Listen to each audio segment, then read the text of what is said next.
Welcome to the Board of Education meeting for Weld County School District 6 on this, the 11th day of November 2019. This meeting will now come to order. Please join me in the Pledge of Allegiance to our flag. Pledge allegiance to the flag of the United States of America and to the republic for which it stands, one nation, under God, indivisible, with liberty and justice for all.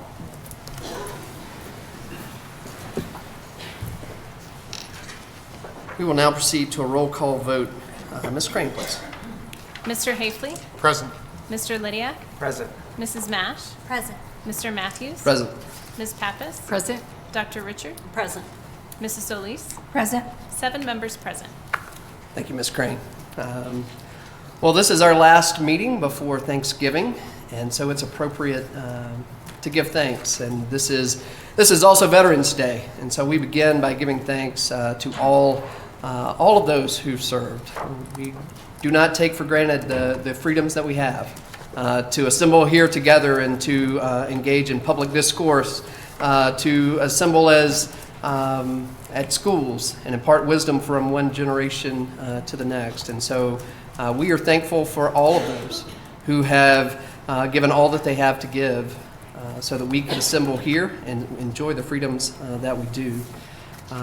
We are also thankful this evening for our voters.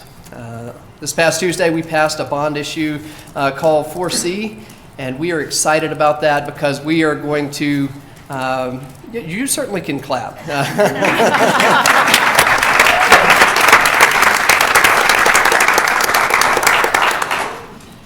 We're excited about the passage of that bond issue because we are going to be able to rebuild West High School. We're going to be able to rebuild Madison Elementary School. We're going to build a new K-8. We are going to build a performing arts space at our Arts Magnet School. We're going to increase the size of Krista McAuliffe and house all the students that are already there. We're going to make every school stay safer as we redesign the entryways, and we're going to provide new educational spaces to redo some of those libraries, since we no longer need all those encyclopedias, to create some technical spaces for schools there.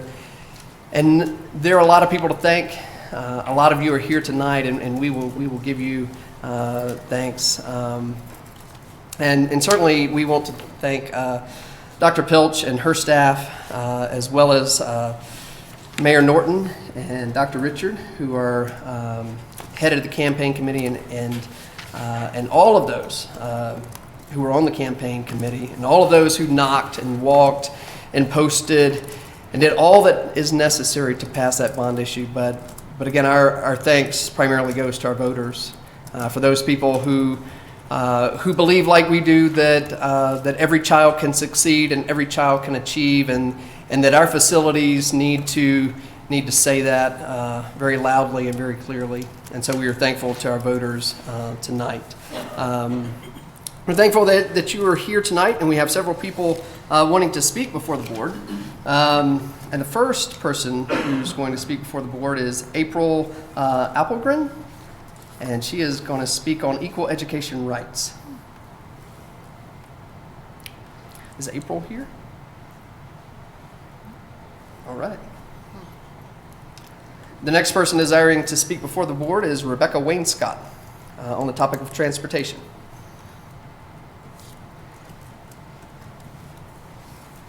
Ms. Wainscott, you will have 2 minutes.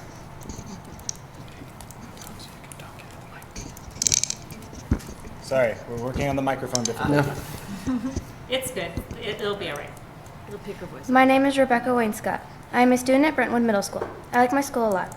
The teachers care about their students and take the success of their students very seriously. Walking to school definitely has some positives. For instance, kids can have fun walking with their friends, and it's a great source of exercise. It also teaches responsibility and punctuality. Some issues on walking to school are safety, weather problems, crossing major streets, and not having a lot of morning programs, and difficulty carrying a lot of extra materials such as instruments, extra books, and extra layers because of lack of lockers. Business Insider said that our average temperature in December at 8 a.m. is 15 degrees Fahrenheit with wind chill. Where are the students supposed to put their cold weather stuff? Some possible solutions for these problems are moving the bus route from the border Highway 85 to 11th Ave, which is only extending the bus route about a mile. For more options, extending the route 1.5 miles, picking kids up by Hillside Pool, or even by the Far Park. Extending the bus route benefits students by keeping them safe while walking to school. It keeps kids out of cold weather. It could possibly lower crime rates in the area since there is less of a target. Most walkers are faced with harsh weather. One of the problems is frostbite. If the temperature is 30 degrees Fahrenheit to -5 degrees Fahrenheit, there is a wind chill of 5, you could possibly get frostbite within 30 minutes. We live in a dangerous world filled with bad people. If more kids ride the bus, it would decrease the amount of crime in the area. Not just for the kids' sake, but for the community as well. The kids are supervised, and it helps lower the chance of vandalism. In conclusion, if we move the bus route closer to Brentwood, it would help with safety issues, weather, and crime issues. Thank you. Thank you, Ms. Wainscott. Our next person desiring to speak before the board is Josh Wainscott, also on the issue of transportation.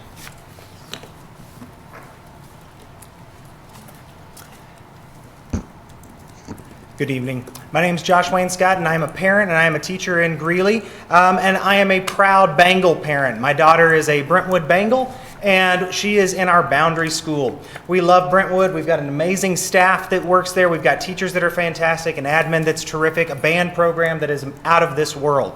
One of the things that I love about Brentwood is that little girl that's sitting right there. She just got Bengal of the Week last week. Woohoo! She's a 4.0 student. She's also first chair flute in the 6th grade orchestra, and she's on student council, and she's also a member of their leadership program that is there. We live 1.1 mile away from Brentwood. So every single day, this young lady who's showing how amazing she is gets up and she puts on her heavy coat and she puts on her snow boots and she trudges up 25th Street and down to 23rd Ave to cross to get to school. Unfortunately, at Brentwood, there are no lockers, so she's got no place to store all of her winter gear when she gets there. So either she has to walk to school in that gear, or she has to go without.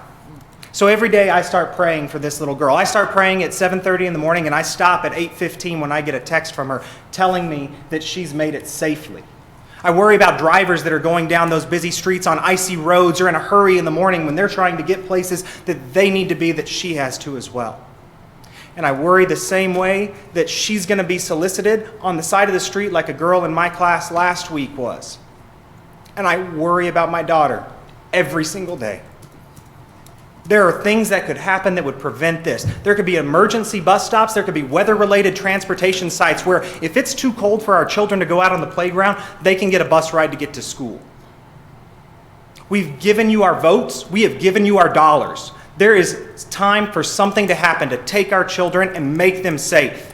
So until the next board meeting, I challenge each and every one of you, park your car and walk 1.5 miles to work and back every day and see if you can be as amazing as that young lady is right there. Thank you, Mr. Wainscott. Next item of business is our work session report. Ms. Crane, would you please give us that work session report? Board of Education President Michael Matthews began the work session with comments and updates from board members and then proceeded to review the calendar of upcoming events and meeting dates. The board discussed the strategic plan revision, hosted a reception for the outgoing board members, and that concluded the work session. Thank you, Ms. Crane. Next item of business is our superintendent's report. And so I imagine, Dr. Pilch, there are some things you would like to share with us. Thank you, President Matthews. Of course there are. I will start first and just couple on to your comments about ballot measure 4C and just express our deep appreciation from the staff level of the support that we received with 4C. We are going to build some new schools, and we're going to fix some broken schools, and most importantly, we're going to address some of our overcapacity issues. And every school district in District 6 will benefit from this bond measure, from the sale of these bonds and from the construction we will do in the next 5 to 6 years.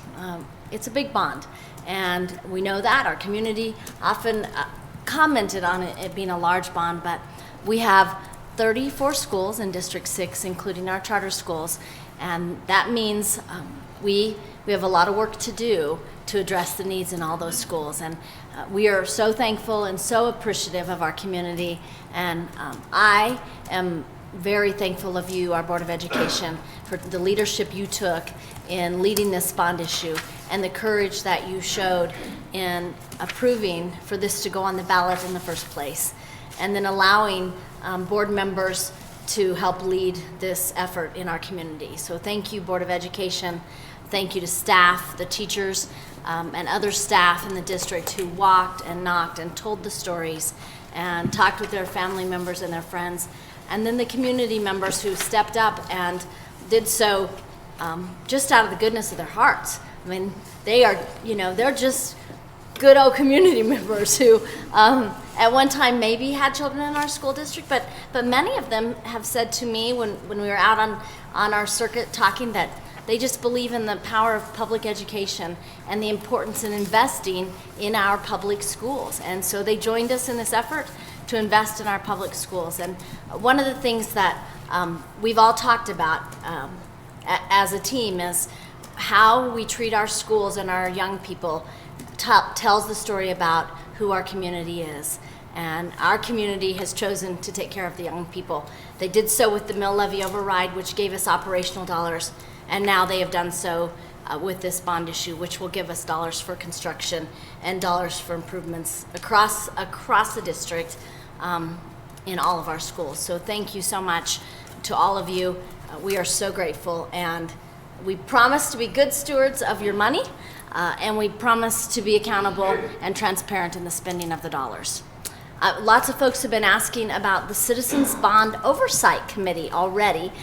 We are still working on the development of the process for that. We're actually working with a few other districts who have recently had large bonds and looking at the processes they've used, and we're developing a process for who will serve on that committee and how those folks will be selected.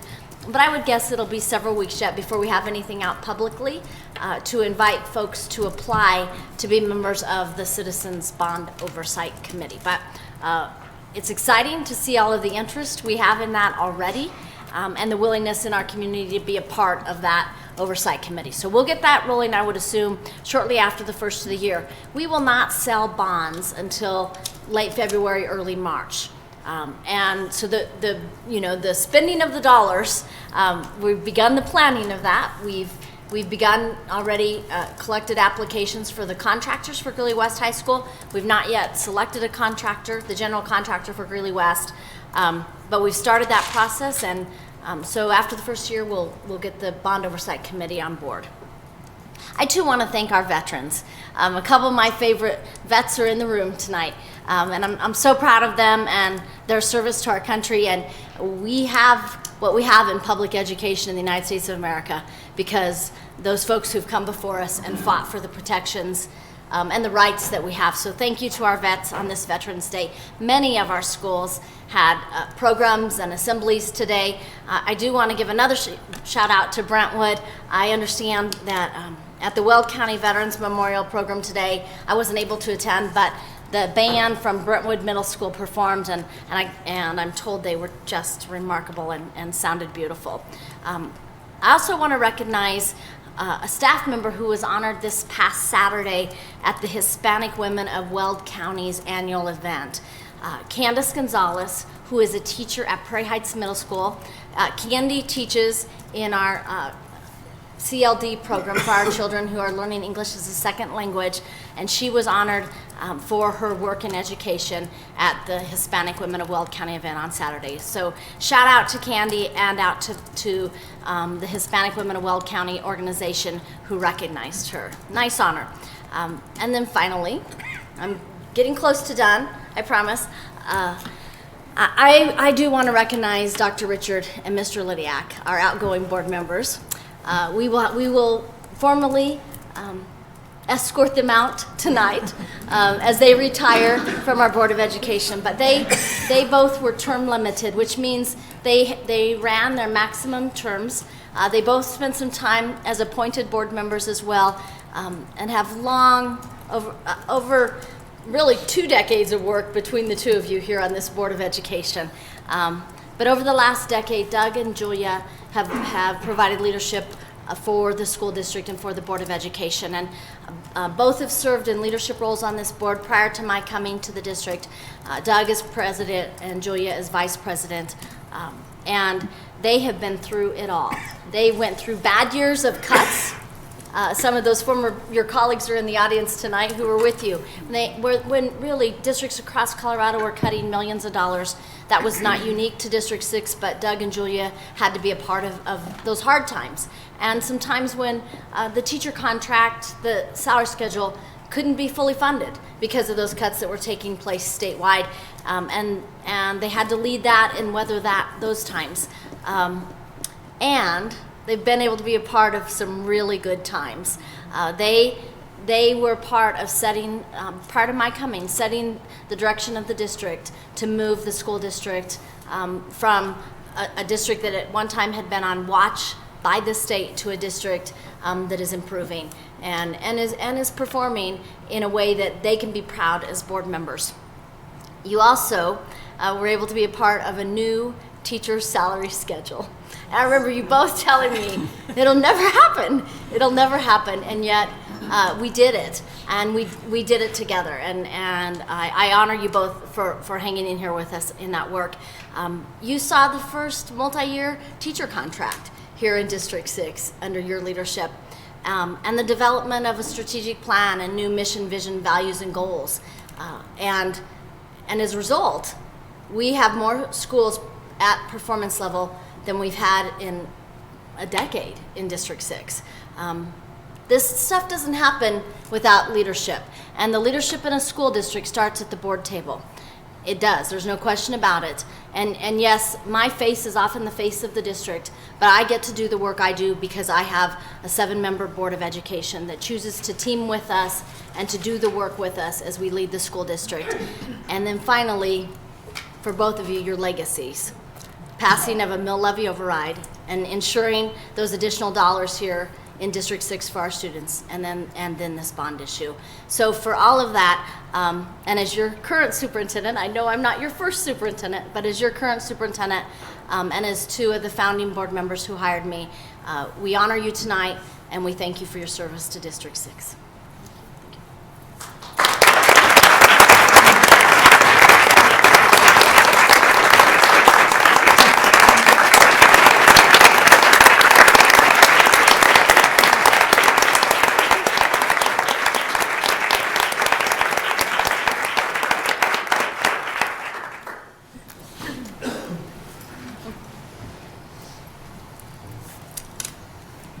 Well, to go any further, we're going to need to approve an agenda. And so this is an action item, and I will gladly accept a motion at this time. I would move that the Board of Education of Greeley Evans School District 6 approves the agenda as presented. Second. Thank you both. Is there any discussion on the agenda? Seeing none, Ms. Crane, would you give us a roll call vote, please? Mr. Hafley? Aye. Mr. Lydiak? Aye. Mrs. Mash? Aye. Mr. Matthews? Aye. Ms. Pappas? Aye. Dr. Richard? Aye. Mrs. Solis? Aye. Motion carries 7-0. Thank you, Ms. Crane. Next item of business is to also approve a consent agenda, and that is also an action item, and so we'll need a motion to proceed. I move that the Board of Education of Greeley Evans School District 6 approves items as presented on the consent agenda and authorizes the officers to sign any and all contracts. Second. Thank you both. Any discussion on the consent agenda? Seeing none, Ms. Crane? Mr. Hafley? Aye. Mr. Lydiak? Aye. Mrs. Mash? Aye. Mr. Matthews? Aye. Ms. Pappas? Aye. Dr. Richard? Aye. Mrs. Solis? Aye. Motion carries 7-0. Thank you, Ms. Crane. Our next item of business is some recognition, and to recognize some people for the Growing Great Schools campaign, and the people that participated in that campaign, and those committee members that led that campaign. And so, Dr. Pilch, I'm going to turn this portion over to you. Thank you, President Matthews. Well, I've said a lot about the leadership of this community in the Pasadena 4Cs. So I think the best place to go right now is to just recognize those campaign committee members who are here tonight. And I'd like to ask you to invite some of your other board members perhaps to help you. I think I've sorted between the ones who are here tonight and the ones who are not able to be here.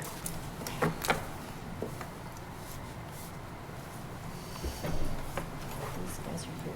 These guys are not. Okay.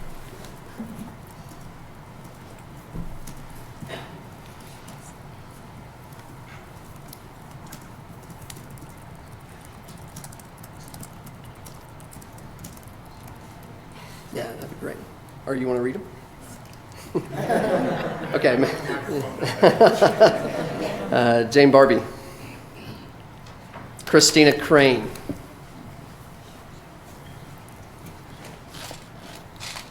Christy Dunbar.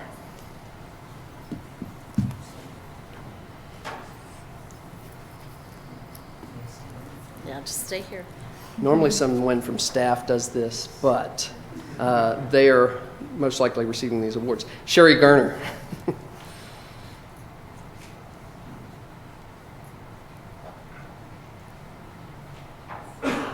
Ken Tinson.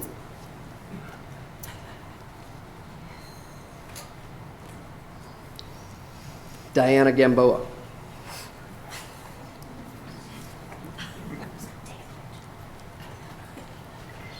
Mandy Hydock.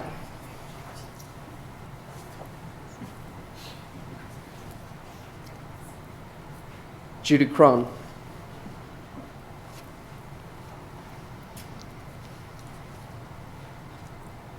Sam Loera. Teresa Myers.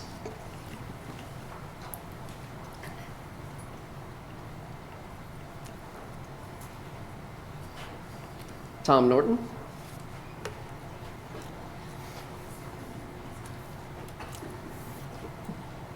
you want me to take a picture for you?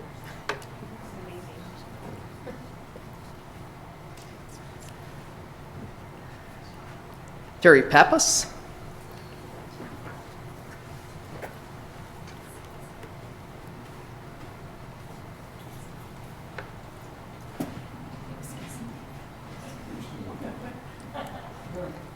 Jeff Peterson.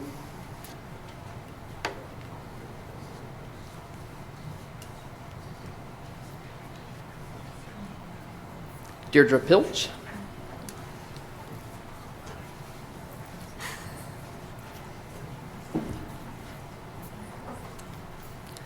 Julia Richard.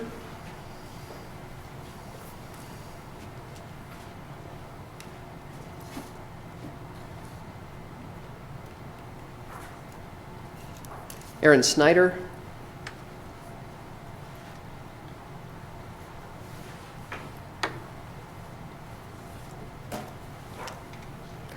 Megan Sponsler.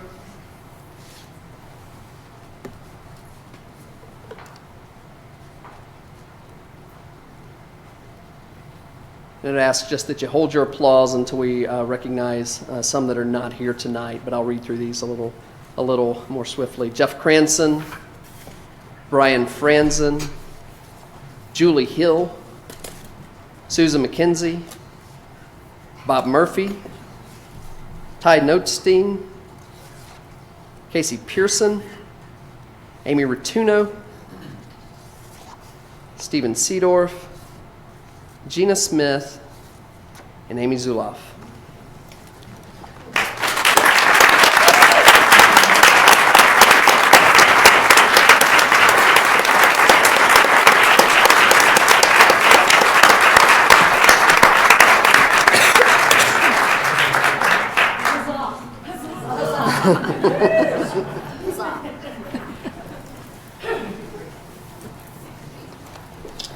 Mr. President, I'd like to request that each committee member have 5 minutes to explain. I don't think he even thinks it's funny. Everybody else does. Thank you to the board of directors and all of Greeley for their support in this campaign. It was truly a real reward for all of us. No, thank you, Mayor Norton, and thank you all. It did take every last conversation, every sign, every button. It is an amazing group effort, and we thank you. Thank you to all the leaders who made that happen. Our next item of business is to recognize Ms. Thelma Edgerton of the High Plains Chautauqua. And so, Dr. Belch, I'll give this also to you. Thank you, President Matthews. Well, all good things must come to an end at some point, and I think we are all indebted to Thelma for her work with High Plains Chautauqua and her contributions to the children here in District 6. And so I know that Dr. Dattery wants you to join her as she talks about you a little bit, Thelma. So. Thank you, Dr. Pilch. Tonight, it is my honor and my pleasure to be able to recognize you. She is a lifelong educator in our district, and she has served in this district for over 20 years, and I'm not even sure everybody knows how many years you've dedicated to organizing and directing the district's Young Chautauqua program.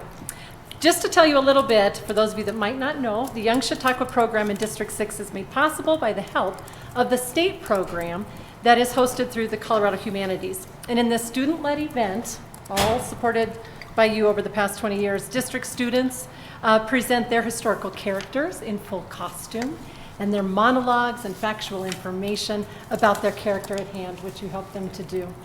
And over the last 20 years, this program has grown under the leadership and direction of Thelma to host audiences of over 800 people each August.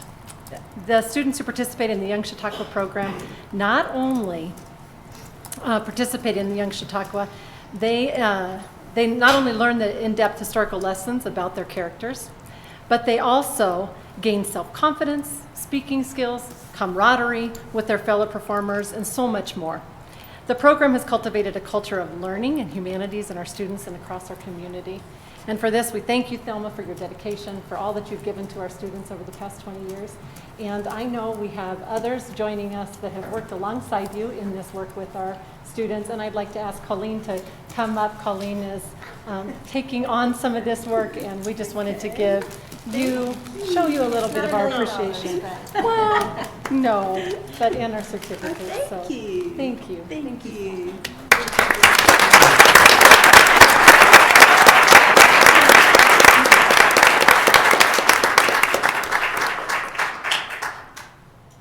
Thank you.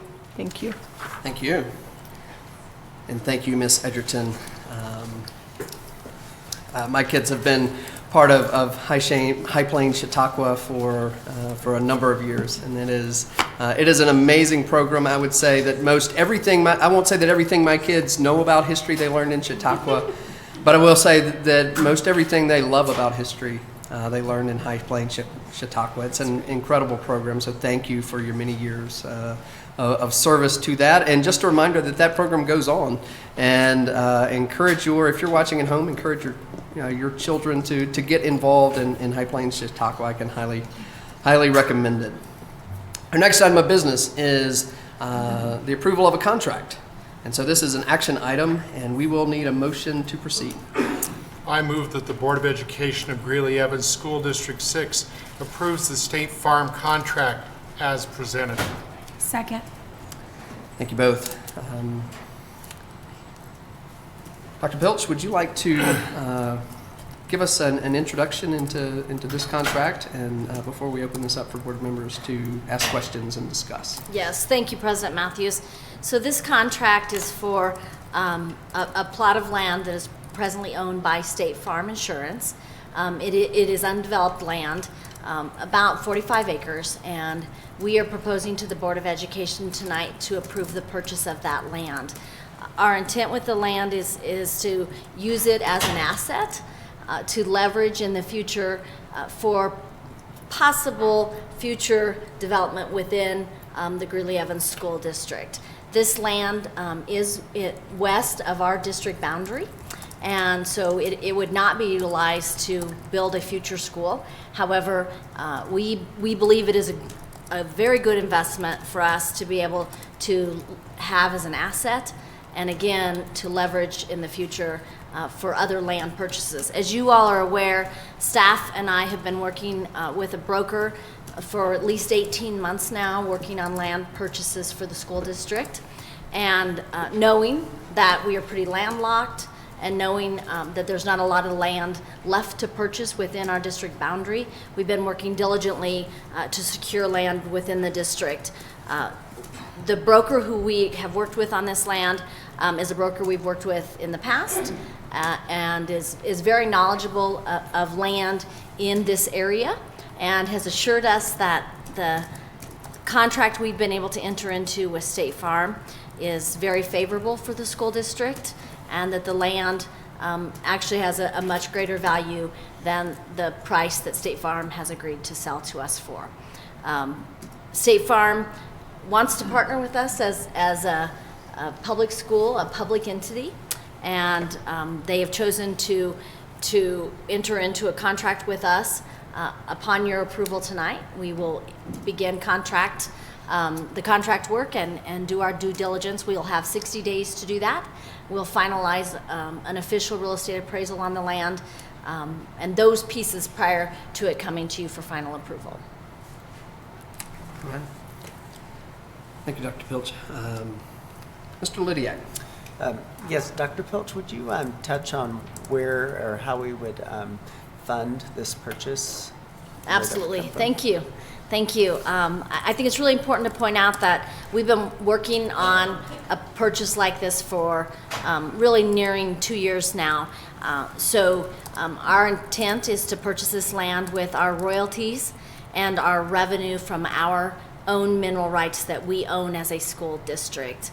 So we've been holding those royalties so that we could actually use those for the purchase of land. So I want to just clarify, this is not a bond issue purchase out of the new bond issue that just passed, nor is it a purchase out of the mill levy override dollars, but again, out of our royalties from the mineral rights that District 6 actually owns.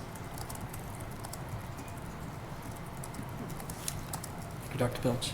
Any other questions from board members? Mr. Hafley.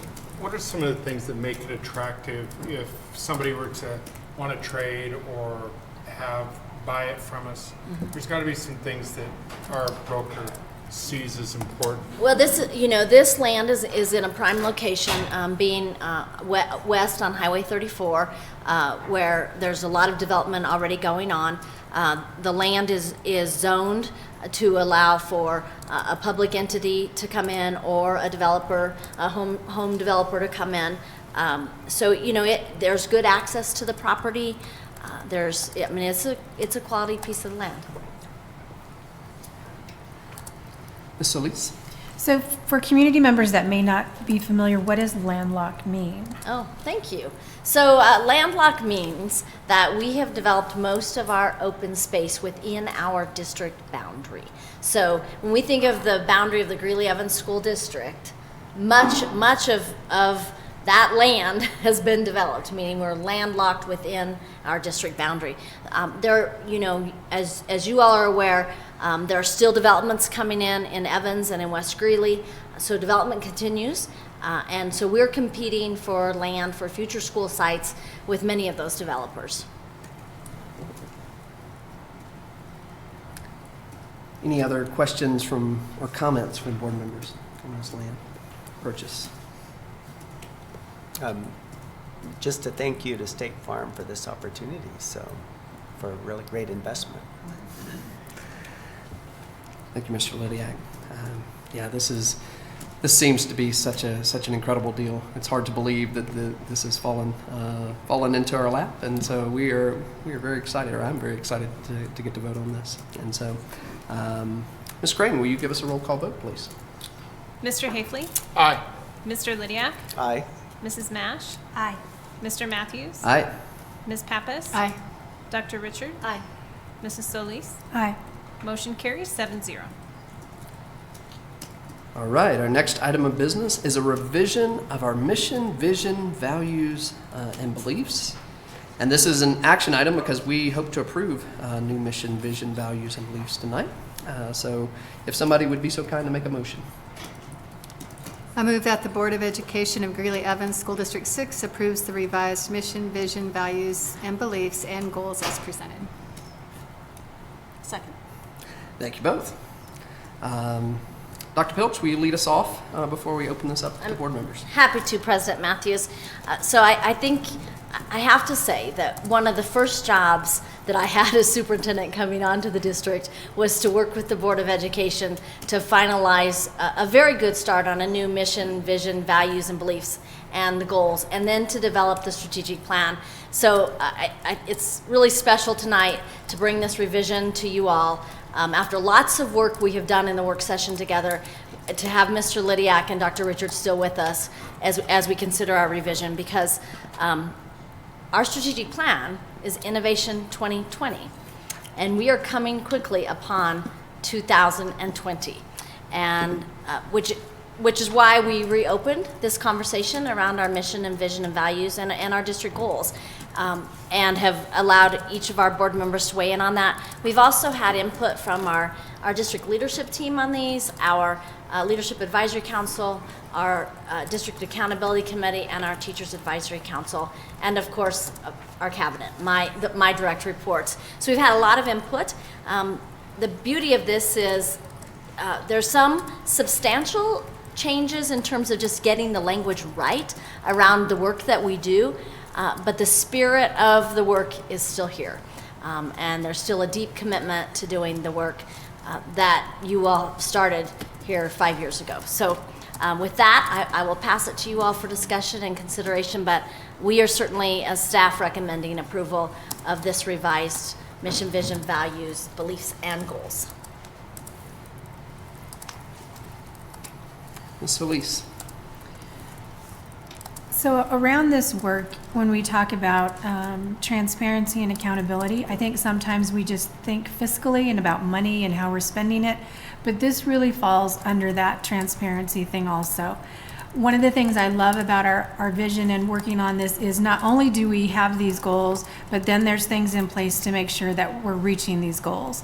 And so holding ourselves accountable, putting the goal out there, but making sure that we're following through and that the work is in place to make sure that these goals are met.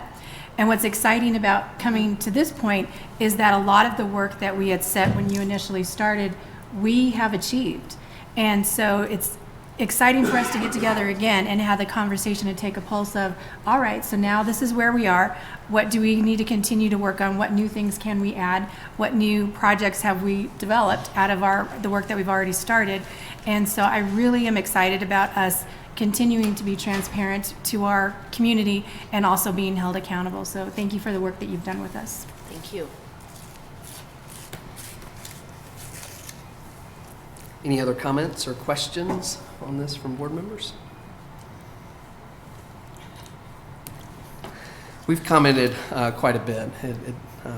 It shows up as a work session report often in this meeting, and it gets read as one sentence by Ms. Crane, but it doesn't quite do justice to all the work that we've put in to these revising the mission, the vision, the core values, the beliefs, and I will say again, it was amazing to me how often we would try to change something, and we would end up going back to what we had, and just to say that kudos to the people, to you guys who all were on the board a few years ago when we created those that mission, vision, and core values, because there are some things that get changed in this, and hopefully we've made it better, but it's amazing how much stays the same, and how much good work has been done because of this mission, this vision, these core values, and how much more we expect to do. So, Ms. Crane, will you give us a roll call vote, please?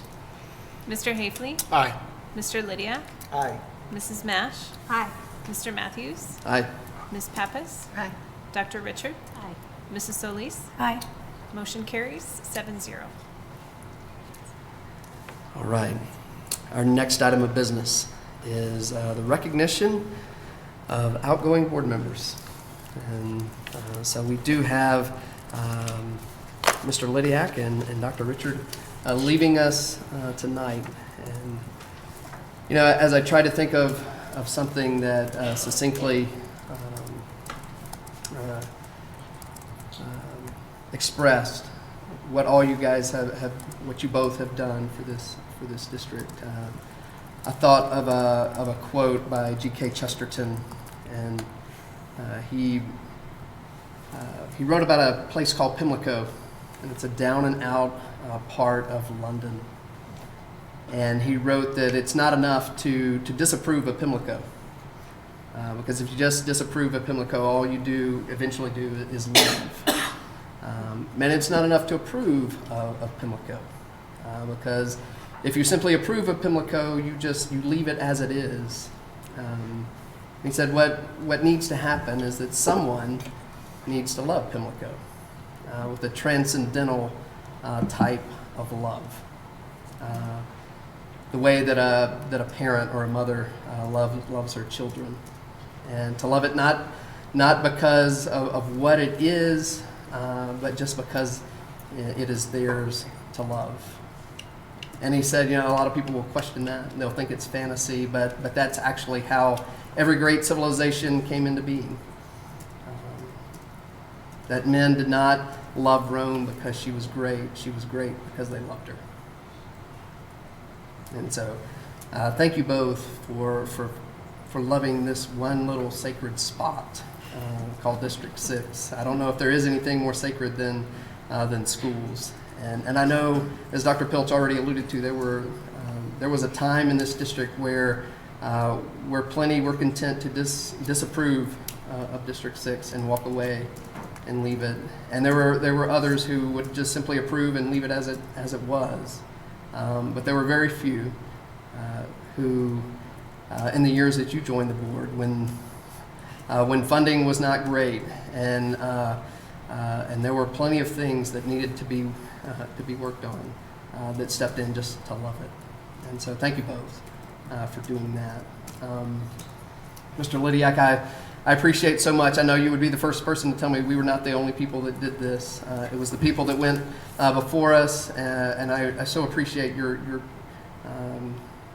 how you always give honor and respect to the people that came before you.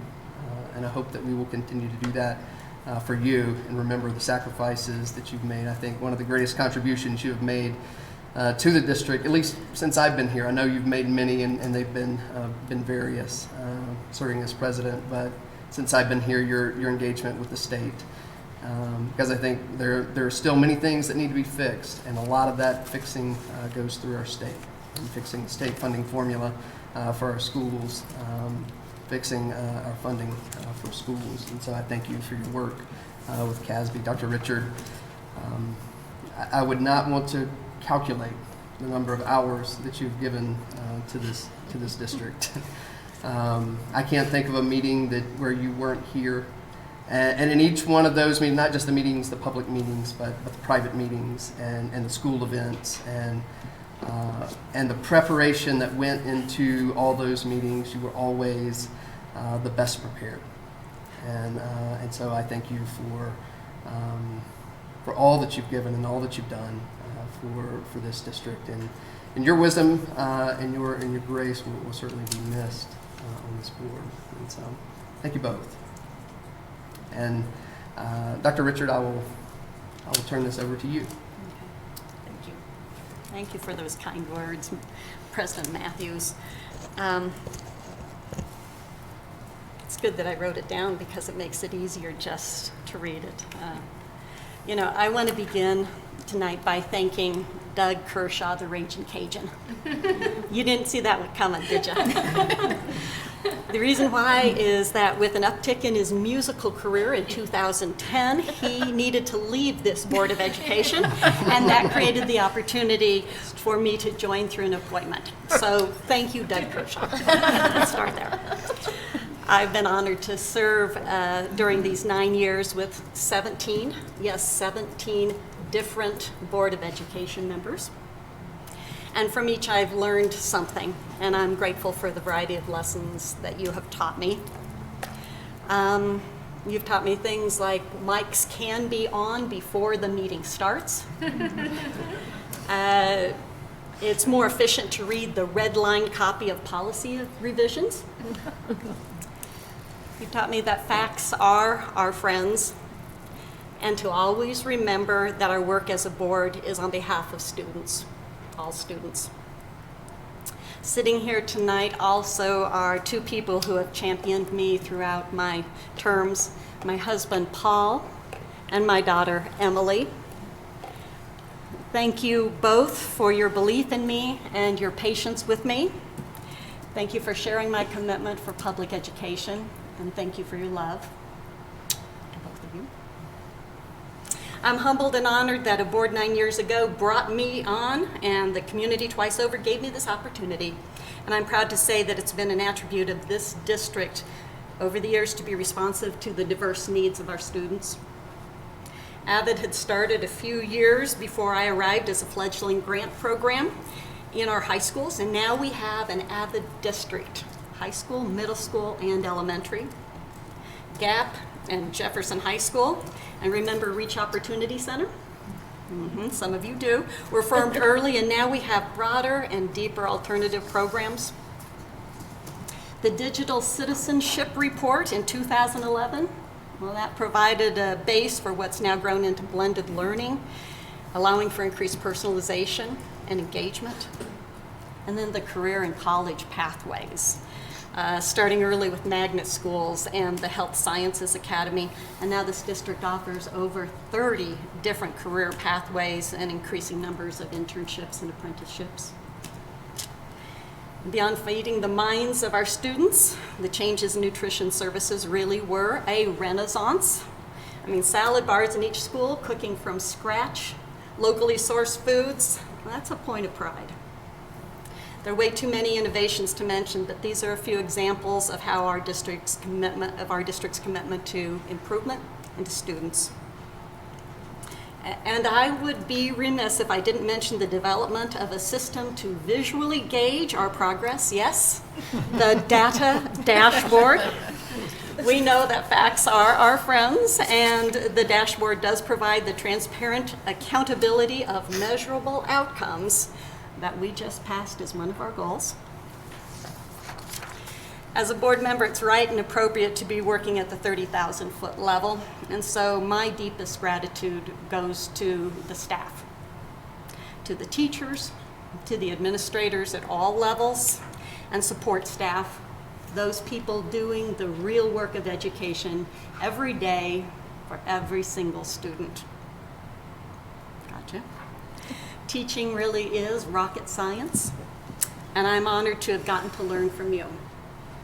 You are so smart, you are so strategic, and you are so steadfast in your commitment to growing our students into productive adults. So thank you. Thank you to our superintendent. Thank you for choosing District 6 as much as we chose you. You have shown discernment in what to retain, create, and dissolve. Thank you for growing programs like AVID and career college pathways and creating more options for our students. Thank you for cultivating more emotional supports for our students because they need them.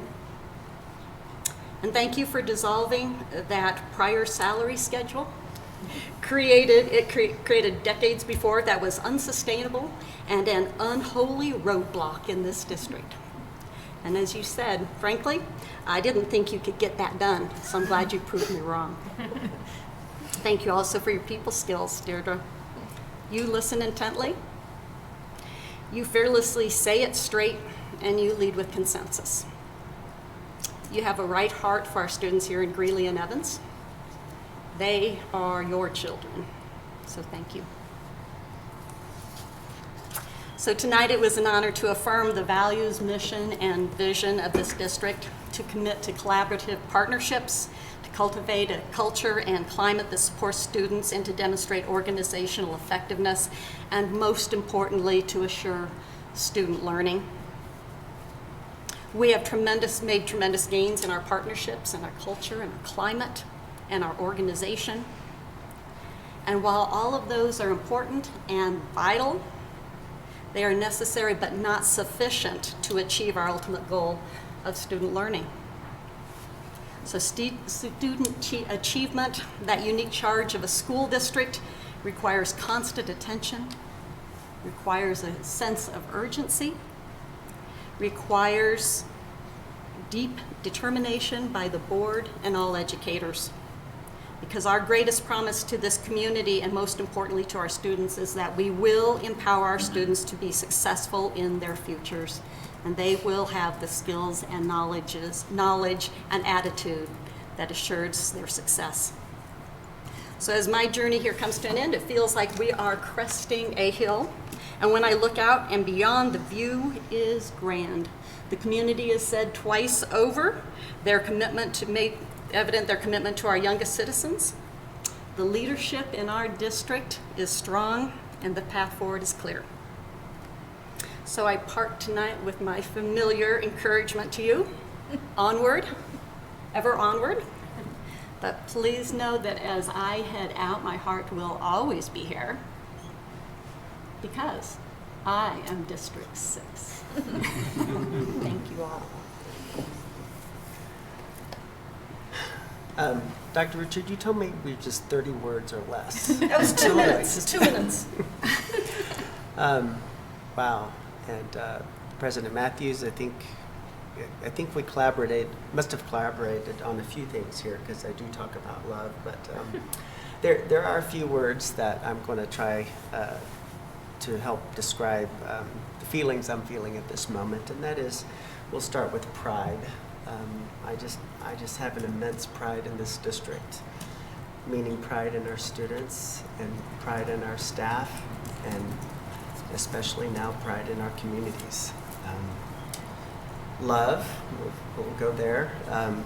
It's been a privilege to care for this district for 10 years, and yes, to love this district, truly.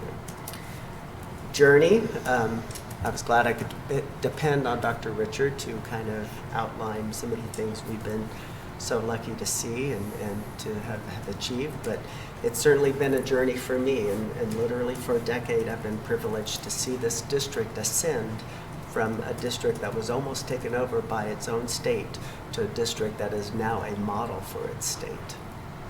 It's a very, very proud moment. I didn't quite count all the different board members, but I did count that every time a new person comes onto a board, the group of 7 makes a new board, and I have been privileged to serve with at least 8 different boards between 2009 and 2019.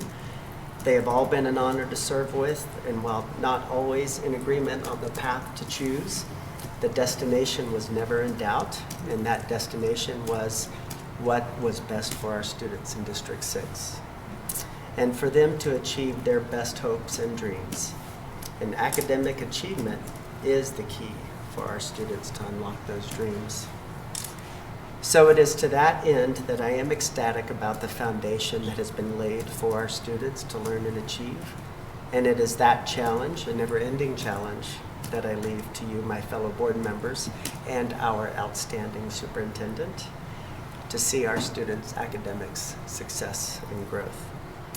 And while I do leave my Board of Education seat, I do get to take away and keep all the great memories and wonderful friendships I have amassed in my time on the board, including yours truly, Dr. Richard. It has truly been an honor to serve this most noble of causes and roles, and I want to thank the Greeley Evans community for this opportunity to serve. And again, thanks for the passage of 4C. So with that, I bid you adieu. Thank you both.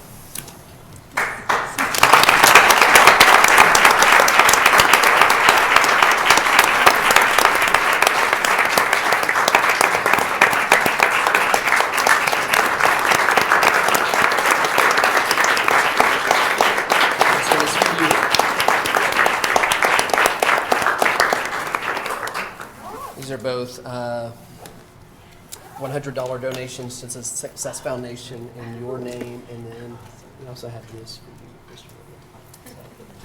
Thank you both so much.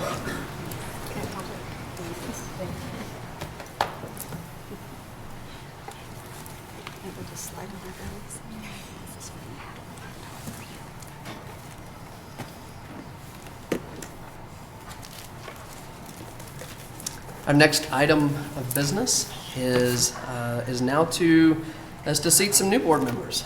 to replace these excellent outgoing board members. And so we at first need to administer the oath of office. And I do believe we have a judge in the audience who can come up and administer that oath of office. And so I'm going to ask Ms. Pepper Mueller, Mr. Ray Talley, Ms. Terry Pappas, Ms. Natalie Mash to join him at the dais.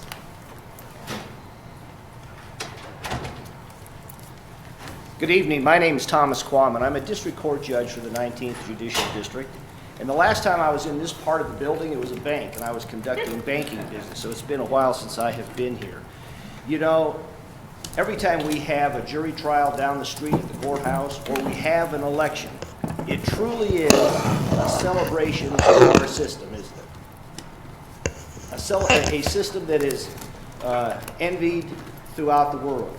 And there are many people throughout the world who hunger for what we have and what we celebrate with our elections and our juries. Tonight I am honored to administer the oath for 4 members, 2 of which have been re-elected in the case of Ms. Pappas and Ms. Mash, and 2 newly elected members in the case of Ms. Mueller and Mr. Talley. So we'll start with Ms. Mash. If you'll face me and raise your right hand and repeat after me. I, Natalie Mash, do solemnly swear that I will faithfully perform the duties of the office of school director as required by law, and will support the Constitution of the United States, the Constitution of the State of Colorado, and the laws made pursuant thereto. Congratulations. Now I have a head pen. I think the pen was taken.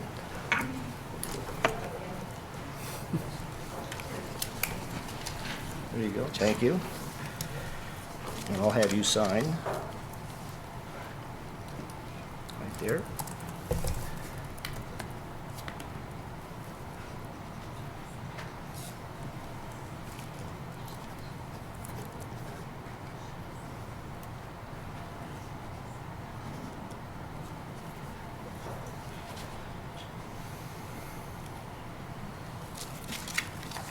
Next, Ms. Bueller, if you'll face me and raise your right hand and repeat after me. I, Pepper Mueller, do solemnly swear that I will faithfully perform the duties of the office of school director as required by law, and will support the Constitution of the United States, the Constitution of the State of Colorado, and the laws made pursuant thereto. Congratulations. Thank you. And there's a place here I need your signature. Right there.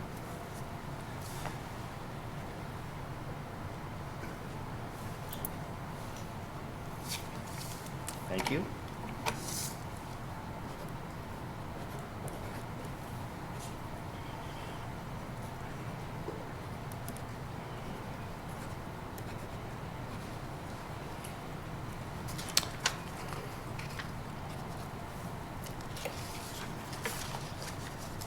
Terry Pappas. If you'll raise your right hand and repeat after me. I, Terry Pappas, do solemnly swear that I will faithfully perform the duties of the office of school director as required by law, and will support the Constitution of the United States, the Constitution of the State of Colorado, and the laws made pursuant thereto. Congratulations. Whoops. And if you'll come over here, sign right there. Thank you.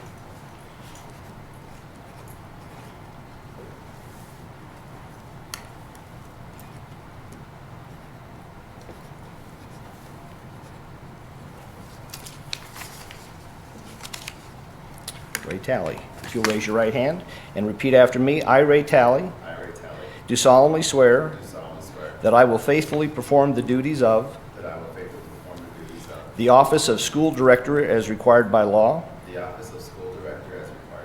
and will support the Constitution of the United States, the Constitution of the State of Colorado, and the laws made pursuant thereto. Congratulations. Right there.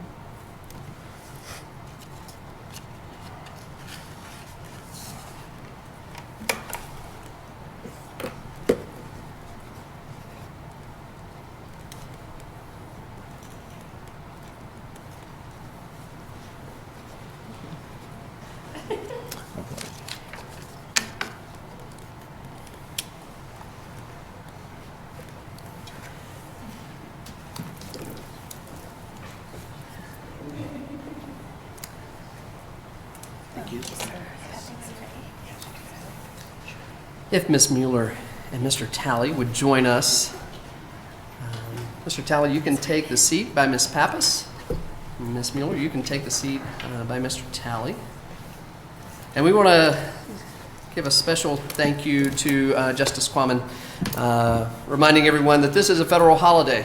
And it is very kind of you to come in on your off day at 7 o'clock in the evening to assist us in this. I was down here anyway. Okay. The phone doesn't ring as much as you're working on a federal holiday.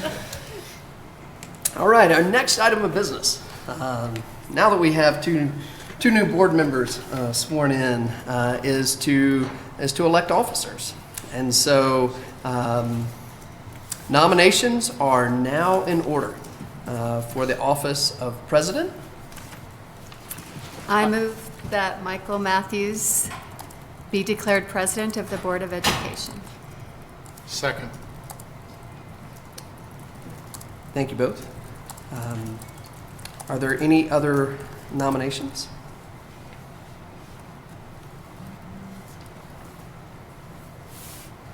Okay, seeing none, since this has been moved and seconded, we can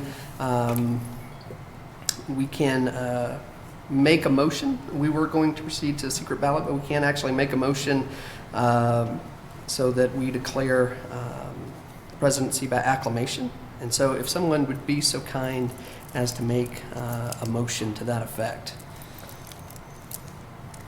I move that Michael Matthews be declared president of the Board of Education by acclamation. Second. Thank you both. Ms. Crane, would you give us a roll call vote, please? Mr. Hafley? Aye. Mrs. Mash? Aye. Mr. Matthews? Aye. Mrs. Mueller? Aye. Ms. Pappas? Aye. Mrs. Solis? Aye. Mr. Talley? Aye. Motion carries 7-0. Thank you, Ms. Crane. Next item of business is to take nominations for vice president. And so nominations are now in order for the office of vice president. I nominate Terry Pappas be elected as vice president of the Board of Education. Second. Thank you both. Are there other nominations for vice president?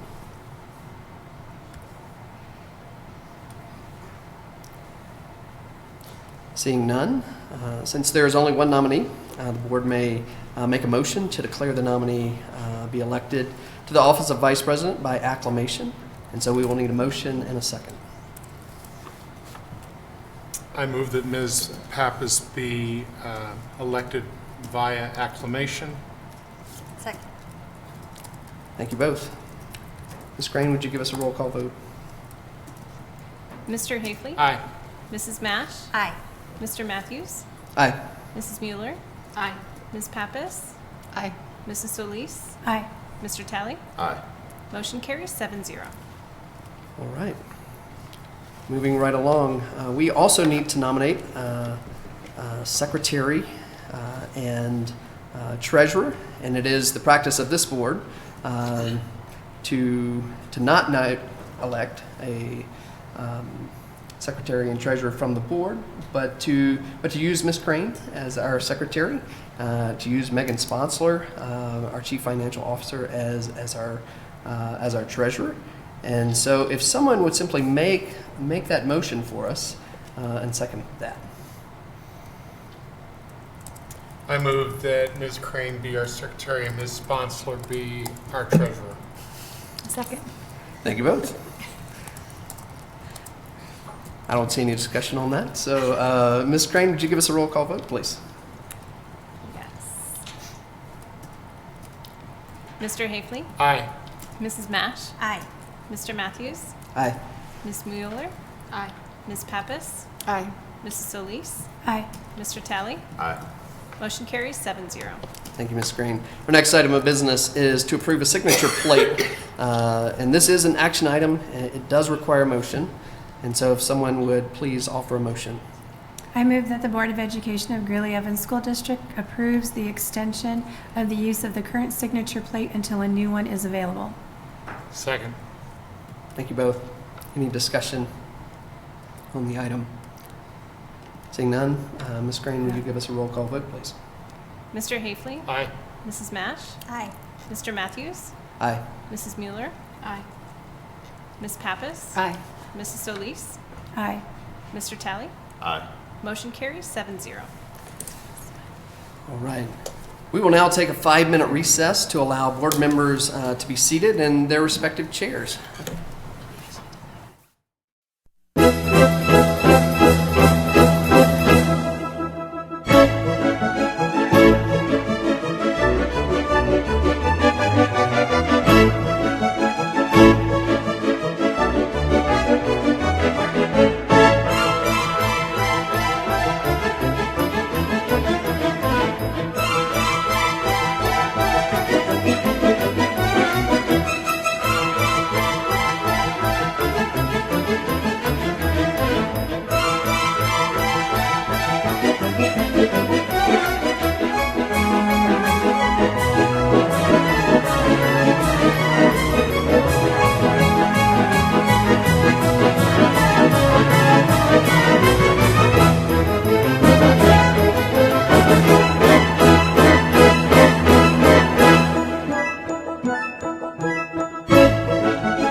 Welcome back. Now that we are reseated, we have new board members and have elected officers. We can proceed with the business of the district, and we're excited to do that. And so the next item of business is a repeal on the second read and repeal of policies IGD, curriculum adoption, IJJ, textbook selection and adoption, IJL, library materials selection and adoption, IMA, instructional methods, JJH, out-of-state and overnight student travel.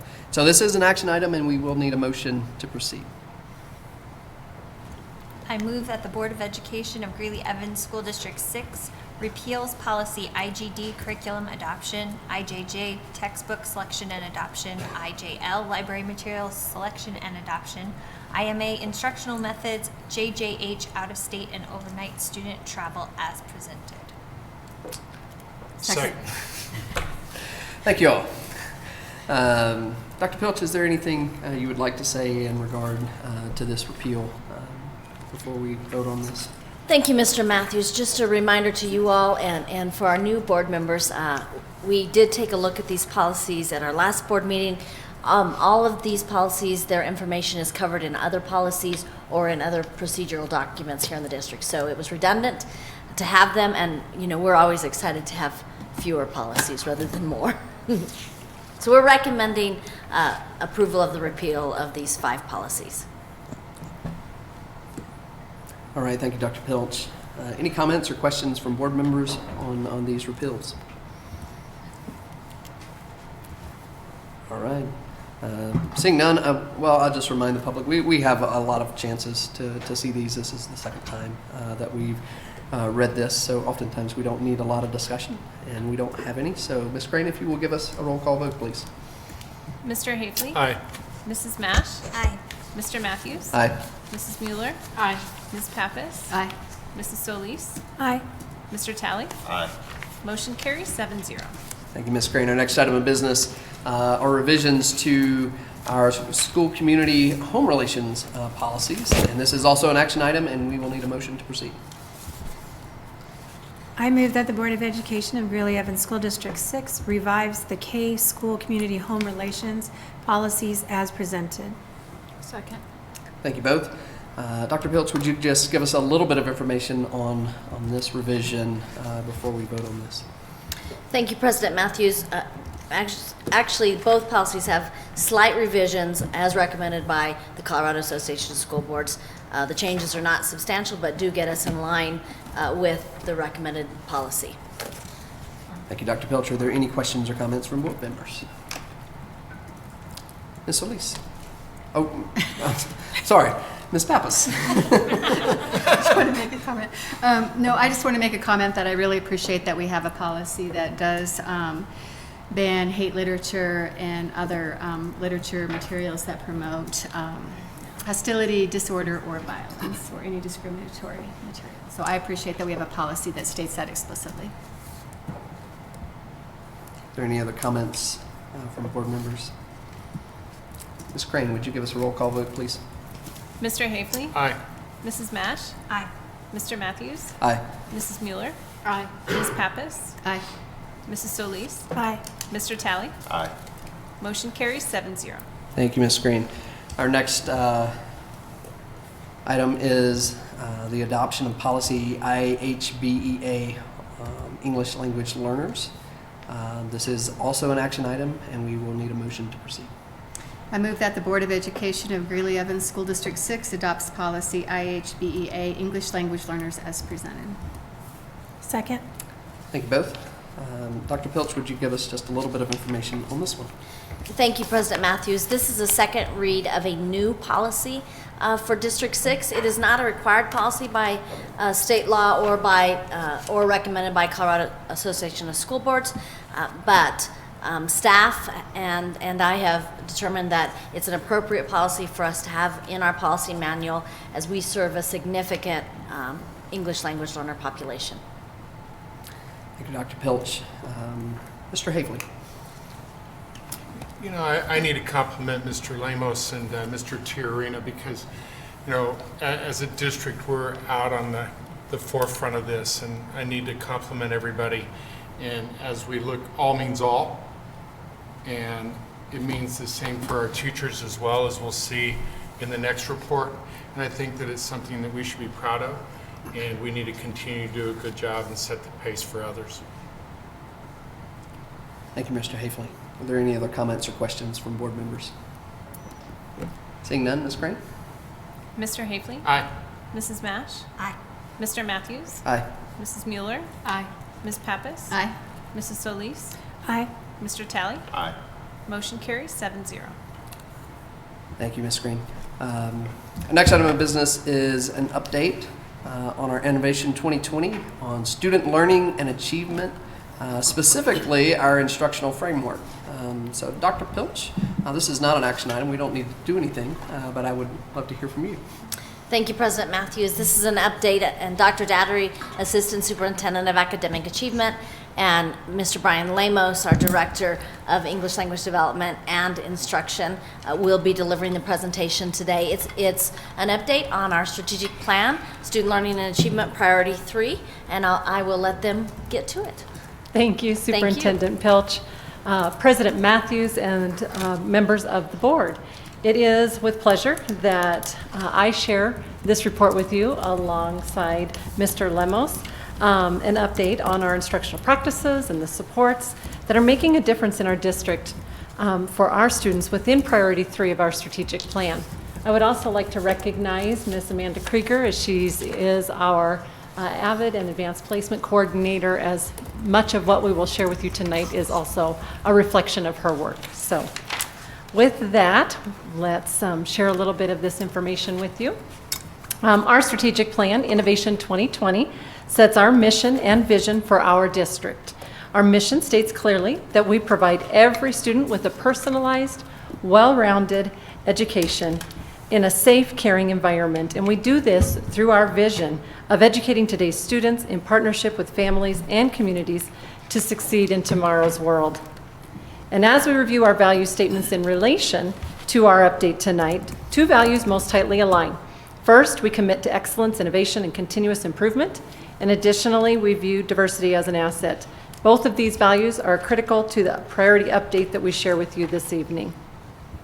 And while all four of these goals are a part of our strategic plan and remain relatively the same with a few changes as of this evening, they are all important to the work we do in our district. And this report to you is in direct alignment with goal of student learning and achievement, and it is our focus tonight. So within that goal, there are actually 4 priority areas. And tonight we will focus on priority 3, which is to implement an instructional framework that reflects both the art and science of teaching to ensure all students learn. There are 3 outcome measures that we will achieve through the implementation of the action steps within this priority area. The first 2 are in relation to the teacher evaluation process and teachers scoring proficient or higher in that evaluation system.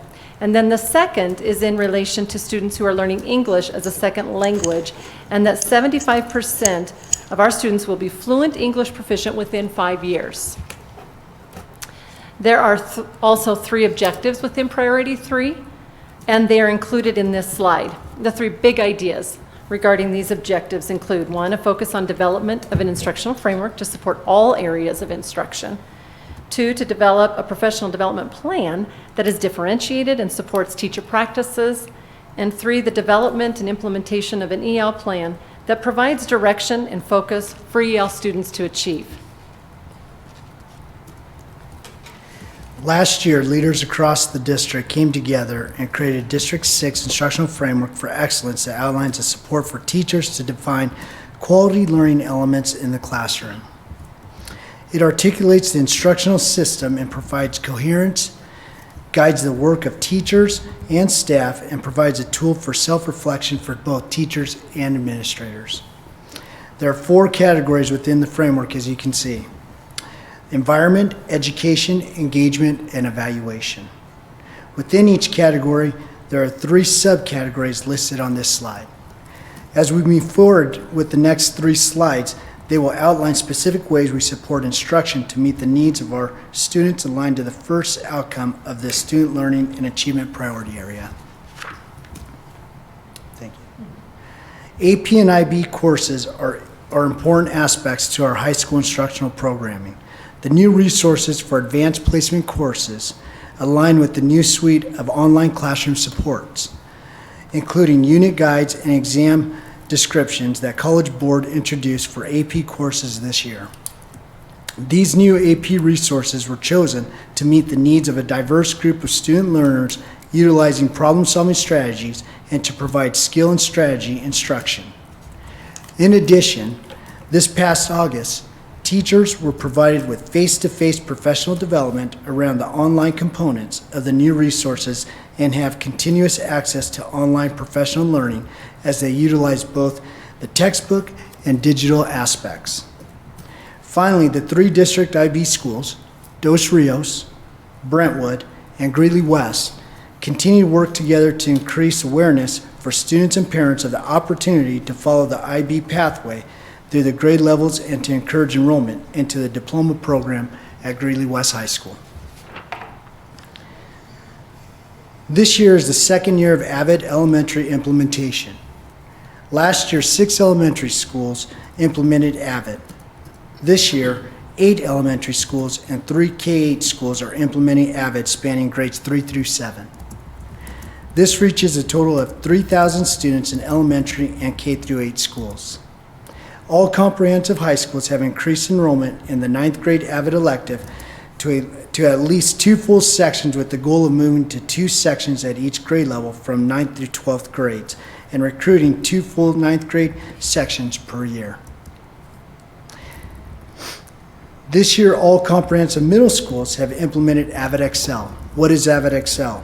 Avid Excel focuses on academic language and academic writing in grades 6 through 8, specifically for students who are learning English as a second language.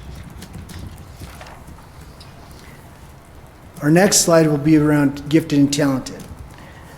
Our Gifted and Talented program supports our highly able students with instructional supports to ensure their learning continues at a high level. Gifted and Talented specialists work with our classroom teachers to support the needs of high ability learners through co-teaching methods. As a result, this reduces the need for pulling students out of classroom to address their needs. Our GT team is also reviewing additional ways of identifying GT students by including nonverbal assessments. With the additional screening tools and strategies, we have identified 149 new students to date since August 1st of this year. Finally, with our focus on asset orientation and developing autonomy, we have initiated a strength-based approach to setting the academic and social-emotional goals in the students' advanced learning plans. This entails building on a student's strengths to create goals that best address their needs. The second outcome in this priority area focuses on supporting adult learners in the system through a robust professional development plan. A few highlights for learning includes our recent partnership with the University of Northern Colorado and the Colorado Department of Education to address the new CDE requirement of earning 45 hours of professional learning to meet the needs of culturally diverse learners. This partnership will provide an endorsement opportunity for our teachers. In addition, we have added 10 co-teaching coaches to support teachers in the implementation of co-teaching instructional models.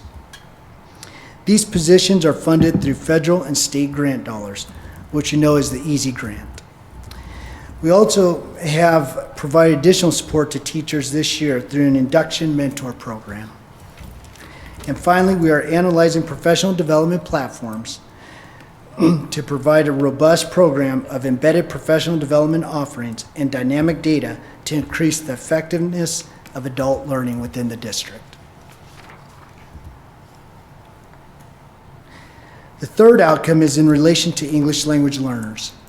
Several actions are leading to increased achievement for students, including professional development for teachers to further the implementation of high-yield practices. These have been shared throughout the system and continue to have ongoing support to teachers with effective use of best practices. Additionally, we now progress monitor all students who are learning English as a second language to monitor their growth and achievement of these students. Finally, with the support of our WestTech consultants, 3 schools are working toward model school status: Maplewood Elementary, Franklin Middle School, and Central High School, along with 6 other schools receiving additional support. While our 5-year plan has been implemented district-wide, these specific schools have asked and benefited from this additional support. So the first outcome measure of by 2018, 99% of teachers will score proficient or higher on the professional practice teacher effectiveness evaluation. This has been achieved. And the second outcome measure is very similar, but it changed due to the change in the evaluation system in 2016, as is noted in our strategic plan. And I'm pleased to also share that this outcome measure has also been achieved. And finally, the third outcome measure of by 2023, 75% of students who are learning English as a second language will be fluent English proficient within 5 years is not yet achieved. However, given the trajectory that you can see on this slide, it does seem to be over the past 3 years, this outcome measure will be achieved no later than 2023. And we're very proud of the progress in this area by all the staff across the district. So this slide shows the progress data that we are making toward the number of AP scholars. So there's quite a lot of data. We have the AP scholars in blue, each of the subsequent years, starting with 2014 on the left, 2019 on the far right. AP scholars with honors in the orange. We have AP scholars with distinction in gray, and then AP, national AP scholars in the yellow. So let me just kind of recap some of this. The number of AP scholars has remained fairly consistent over the past several years, with some increases in some of these particular areas. The 2019 AP exam results note that 59 of our students were actually awarded the AP Scholar designation. That is the greatest number of AP scholars that we've had in the course of the last several years. And they receive this designation if they have a score of 3 or higher on 3 or more AP exams. 9 students actually earned the AP Scholars with Honors designation for earning an average score of at least a 3.25 on all AP exams taken, and they also had to score a 3 or higher on 4 or more AP exams. It's also exciting to note that 17 students received the AP Scholars with Distinction designation, and this is when they earn, and they can get this distinction by earning an average score of at least a 3.5 on all their AP exams taken, and scores of 3 or higher on 5 or more of these exams. So it's quite phenomenal work that they do to attain that. And then 4 students achieved a national AP Scholar designation for earning an average score of at least 4 on all AP exams taken, and scores of 4 or higher on 8 or more AP exams. I'm also excited to share with you that this year, for the first time in District 6, 4 of our students were awarded the AP Seminar and Research Certificate for earning scores of 3 or higher in AP Seminar and in AP Research. And 1 of our students was actually awarded the AP Capstone Diploma for earning a score of 3 or higher in AP Seminar, AP Research, and on 4 additional AP exams. So it's pretty exciting, and students just continue to do well in their AP coursework and doing well as they've been prepared to take these exams as well. So some good data there. As noted in the progress data, Avid graduates continue to do well, and this past graduating year is no exception. Along with tracking the number of students who complete 4-year college requirements, Avid also tracks the type of classes taken. Avid students are expected to participate in rigorous academic courses, and of the 2019 Avid seniors, 48% took at least 1 college course or dual enrollment course, while 98% took at least 1 AP or IB course, with 86% sitting for at least 1 AP or IB exam.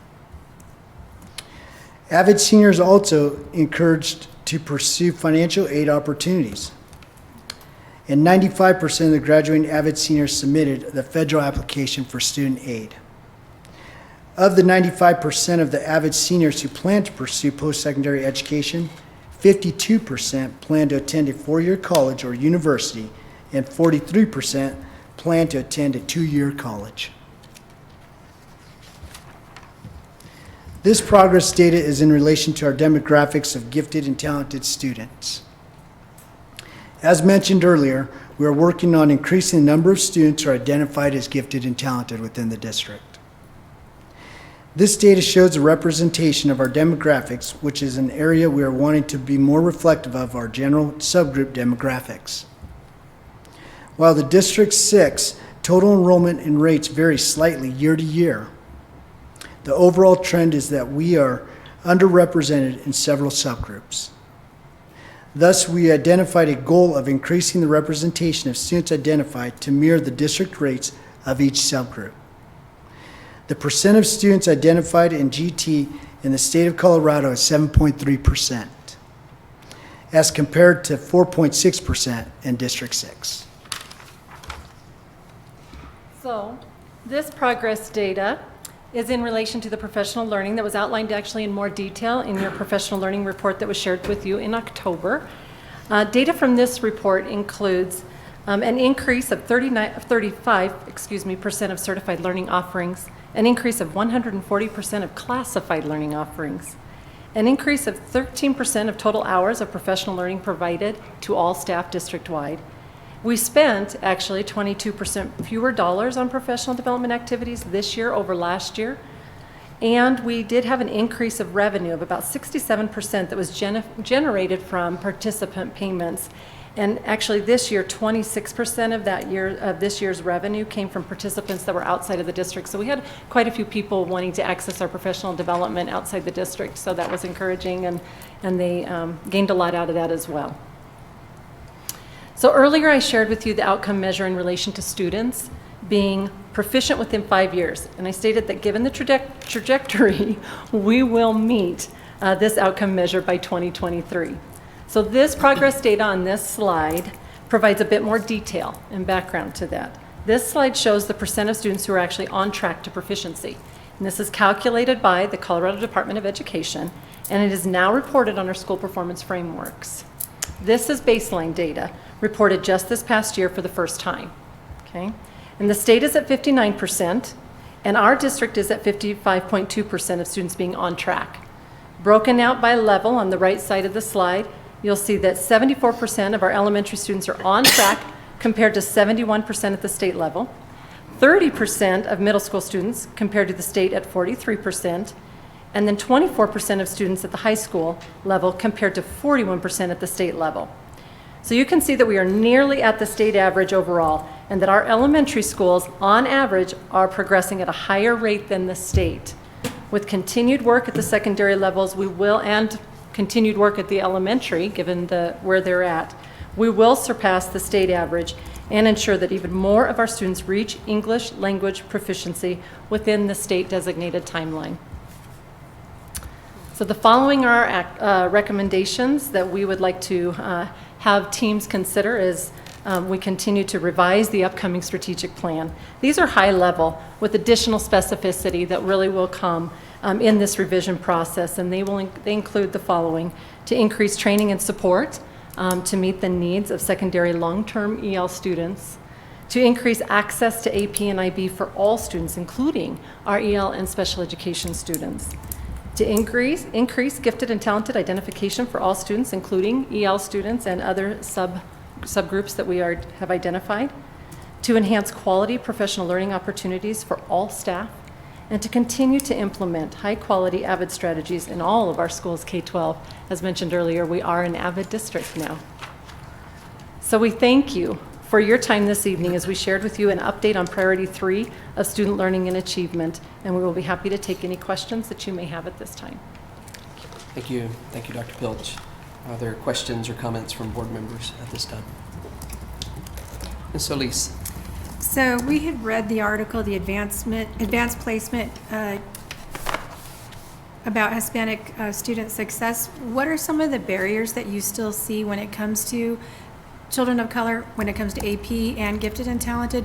What are still the things that seem to get in the way of us raising that number. Okay. Do you want to go ahead and answer? Looked like you were. Do you want me to answer? You're fine to answer. I'm sorry. Like, we're all kind of like, who's going to take this one? Because that's a great question. Go ahead if you want to.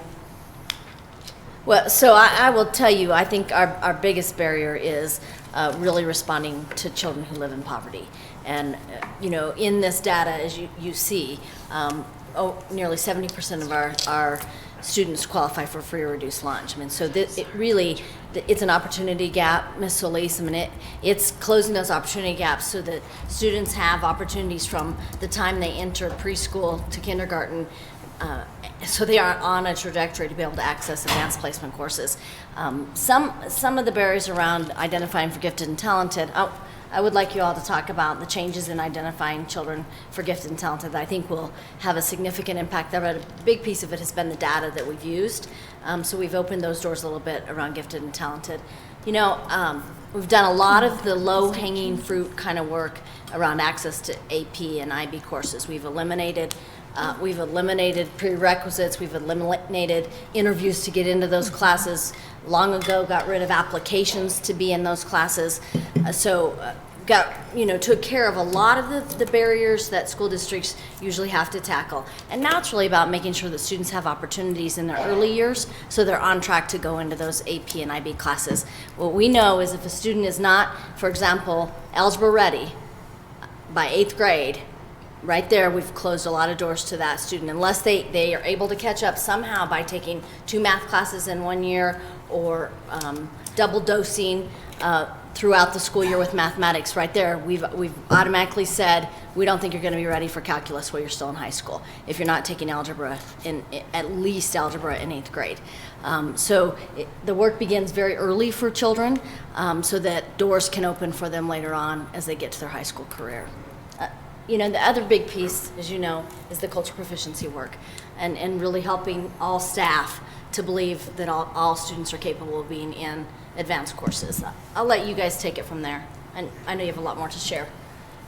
Thank you, Dr. Pilch. I think one of the biggest barriers that we have and what we've tackled within the district is mindset bias and the cultural proficiency work, and really the belief that all children means all children can learn and can do this at a high level. So we've taken on some of those biases with the work that we're doing with our cultural proficiency mindset changes, and now we've looked at the barriers as Dr. Pilch has talked about and said, what are these policies in place and what does it mean, and how do we move past that? Ms. Pappas. I just wanted to note the English language learners, just the percentage of elementary kids that are on that trajectory to become proficient in that 5 years. And I wanted to just remember how when you brought in the West Ed to do the audit, and that was kind of we're going to go in and we're just going to take a really hard look at what we're doing and make sure what we're doing is meeting the needs of all kids. So I just want us to remember that audit made had a huge impact on what we're doing in elementary.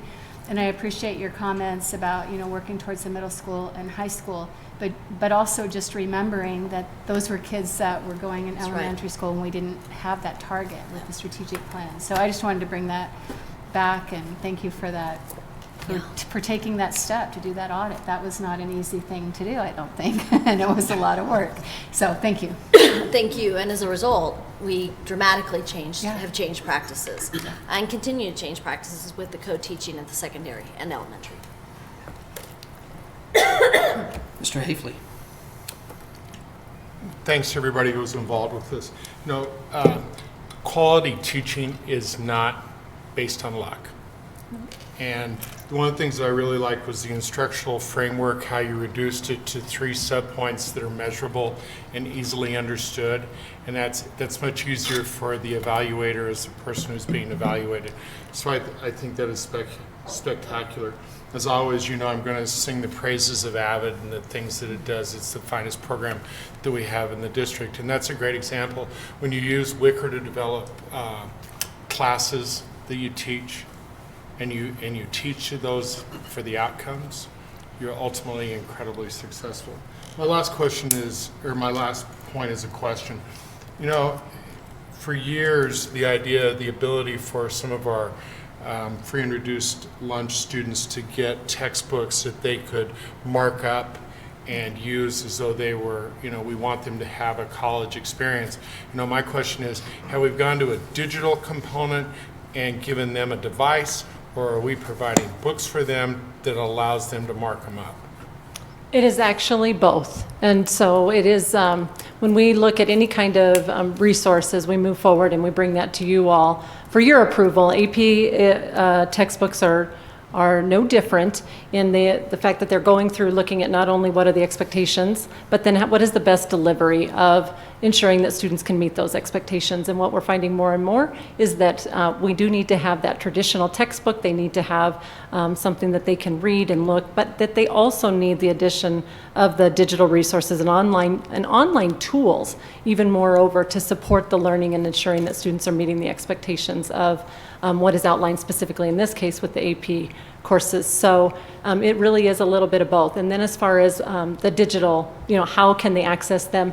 If that is still a need in any of our high schools, in this case, say with the AP courses, they all do have access that we ensure before those textbooks are purchased and purchased for specific courses in AP, that they do have not only the digital resources, but then the digital tools of the computer devices to support that learning.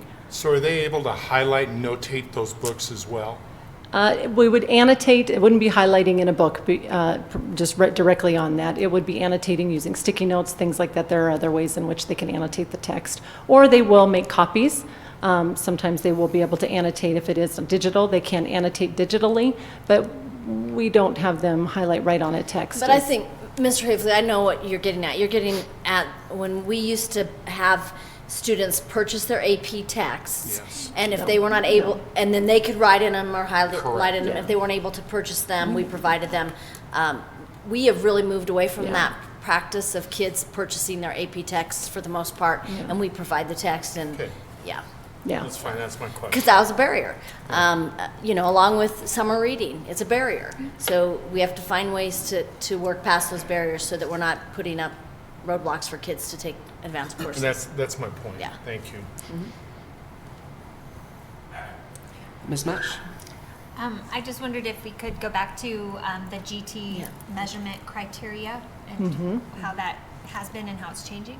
Very good. So as this has evolved, not just locally, but really at the state level as well. And there are additional ways in which the state is allowing districts to identify students, and specifically identify students who are EL students and learning English as a second or third language, and being able to look at multiple measures. We are also personally not only looking at what is the state recommending in that area, but also looking at nonverbal ways in which to identify students, because not every student is able to put down on paper and pencil what it is that they're learning. In addition to that, we're looking at different times in which currently we have universal screening at the second grade. We're looking at are there additional times in which we need to do universal screening. So as students are growing up and may be moving in from other districts too, or to our district from other places, are we really catching all of the students and using a universal screener? So we're looking at doing that in the intermediate, upper intermediate grades as well. Would you add anything else to that in your work with EL students? Or, Yeah, we've, WIDA is the state assessment, and that's one of the assessments that have been adopted this past spring as one of the assessment tools to identify gifted and talented students. So if a student goes from a level 1 to a level 4 in 1 year, that's going to catch our attention, and we're going to say, hey, this might be a student that's gifted. A nonverbal assessment may be someone that puts together a puzzle. We provide them a puzzle and they're able to do it very quickly, or a very, a puzzle that might be very difficult for most, and they're able to do that. That'd be an example of a nonverbal assessment. Pointing to pictures would be another one. Another piece that we're really focusing on is really educating our staff about what are the 6 categorical areas of gifted and talented. So we had some opportunities, and one example would be last year. We had a 4-time state wrestling champion within our district, and he should have been clearly identified or looked at as far as a physical gift that he has, compared to other students throughout the nation. So those are just some quick examples that we're doing to provide education, not just looking at the intelligence side of it, but there's also other categories that we can identify students that are gifted and talented. So that's helped us in our identification process. Ms. Elise. So I appreciate all the work that you're doing when it comes to the biases and making sure that, you know, we have the mindset that all kids can learn. One of the things that was really surprising to me in my leadership program that I took, my Latino leadership program, was I was in this group of professionals, a lot of them college educated, a lot of them had some really amazing things that they had already done, and how many of them still experienced imposter syndrome, that feeling of, I don't think I should be here, or I don't feel like I fit here. And so I wonder if there was any aspect that we work with the kids to make sure that they, you know, really do feel like they should take an AP class, and feeding that to where they feel like confident that they could do the work. You know, that's a great comment, and I think in large part that's why our AVID, the first thing that I think of is this marriage that we have with our AVID programming and our AP, and that many of our students, and even as we shared with you this evening, how many of our students who are in AVID are taking AP courses and then subsequent exams, and that there's really a support system, if you will. Yeah, a support system and the expectations that they will, exactly, that they can, and that we will, not only can they, but that we will help make sure that they are successful and that they do see themselves then and gaining that self-confidence that they can achieve. So yeah, that's in large part the kinds of things that our schools are doing to make sure that students are feeling confidence and successful. Thank you. Mm-hmm. Mr. Talley. I just have a quick question. It looks like you have identified particular groups of students to kind of track for gifted and talented. Has there been talk, or have you thought about targeting or identifying or looking at foster youth and trying to catch them at a very young age, and where do they fit at in this? Absolutely. And thank you for just noticing there are other subgroups that we didn't necessarily report on this evening. And just to that point, we really chose some of the larger groups of students, but not at all saying that there are not other groups of students that we're not paying attention to. And so we actually had that conversation and not putting them all up, but that there are many students that we're making sure, all right, who are they, what are they receiving? We have ways in which we track that, and we have systems of very specific support, specifically for students who are in foster care, that we're able to wrap around, do some wraparound services and support them. So yes, thank you for bringing that to our attention as well.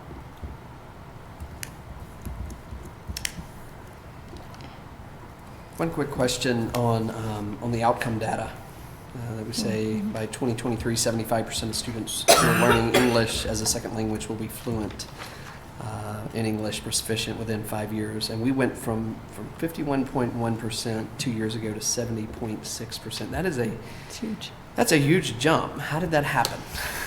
So that's the West Ed work that Ms. Pappas mentioned. Okay. I think my first year, we said we're going to do an audit of our English language learner practices. And we brought in West Ed to do that audit and then to work with us on an improvement plan around English language learners. And a piece of that, of course, was hiring a director of English language development, hiring a director of cultural excellence. We knew we couldn't lead this important work without the right leaders in the positions to do the work.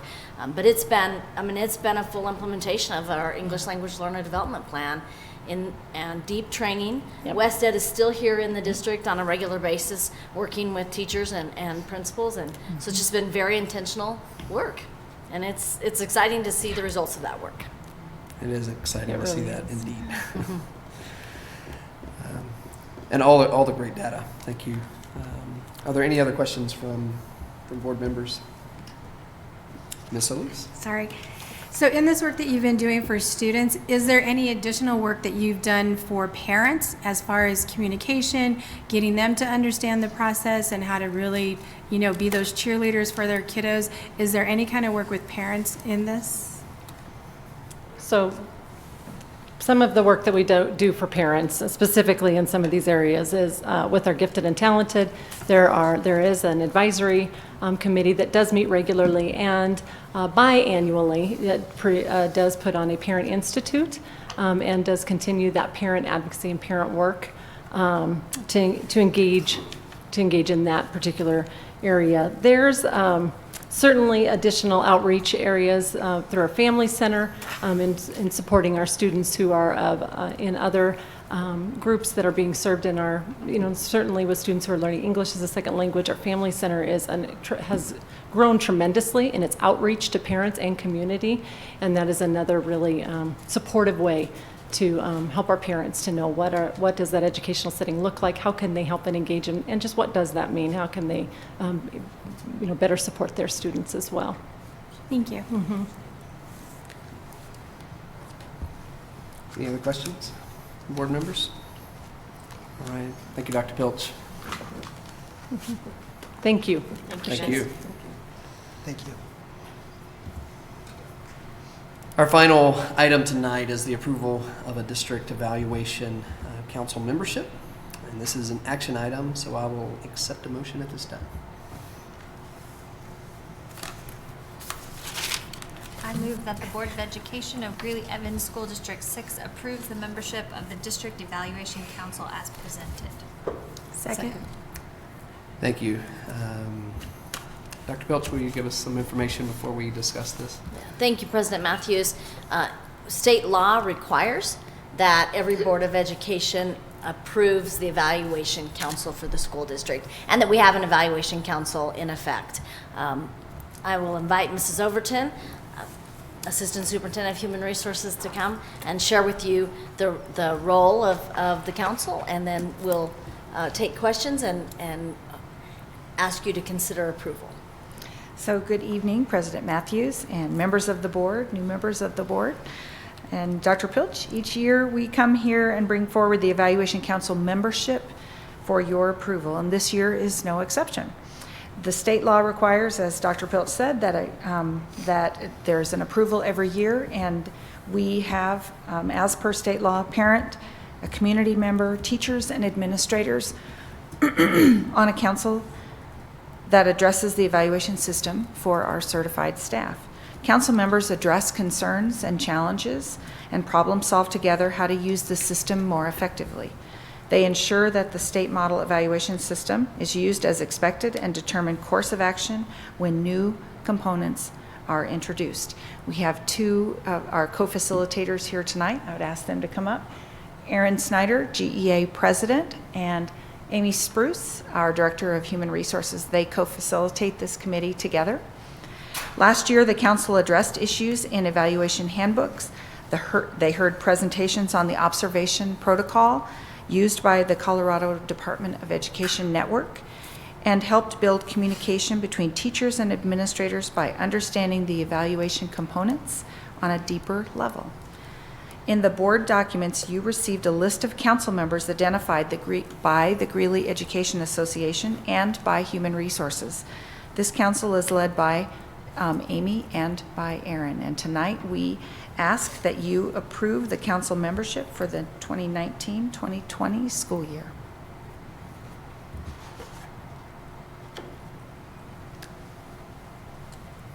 Questions or comments from board members? Ms. Mash. I was just wondering if these members are selected, if they volunteer, and if they can remain more than 1 year, or if there's term. We do this, it's a selection.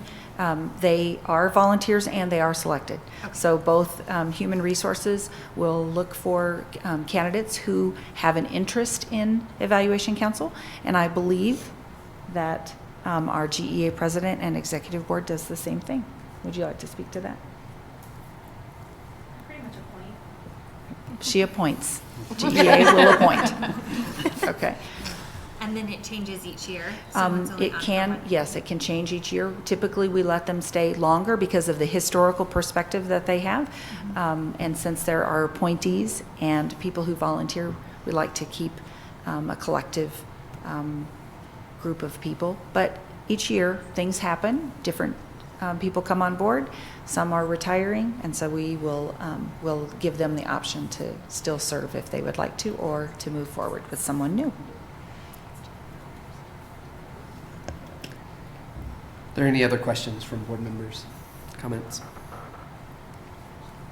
Thank you. All right. Thank you, Dr. Pilch. Ms. Creighton, will you give us a roll call vote, please? Mr. Hafley? Aye. Mrs. Mash? Aye. Mr. Matthews? Aye. Mrs. Mueller? Aye. Ms. Pappas? Aye. Mrs. Solis? Aye. Mr. Talley? Aye. Motion carries 7-0. All right. Thank you, Ms. Crane. And thank you for joining us tonight. That is all the business that we have. This meeting is adjourned.